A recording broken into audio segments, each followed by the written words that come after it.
Penuding ijazah palsu Jokowi, Roy Suryo mengungkapkan sumber info yang menyatakan Ketua Umum Solidaritas Merah Putih, Sylvester Matutina, belum ditahan. Roy Suryo menyebut ia menerima info dari media sosial yang disampaikan Badan Intelijen Netizen, sehingga pihaknya turut melaporkan hal tersebut. Lebih lanjut, Roy mengatakan Sylvester tidak pernah meminta maaf kepada Yusuf Kala. Ia juga merasa heran mengapa kejaksaan tak kunjung melakukan eksekusi terhadap Sylvester Matutina. Walau begitu, Roy Suryo tak mau menyebut sosok backing yang ditudingnya. Ex-Wakapolri periode 2013-2014, Komjen Pol Ogroseno pun menyinggung kasus pencemaran nama baik yang menjerat Sylvester Matutina.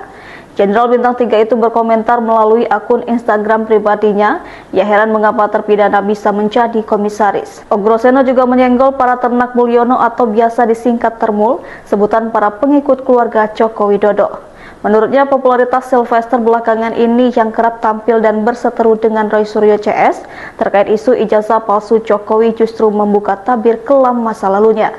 Ogro menilai seharusnya penunjukan Sylvester untuk mengisi posisi komisaris BUMN patut dipertanyakan, sebab di saat ini ia menyandang status terpidana.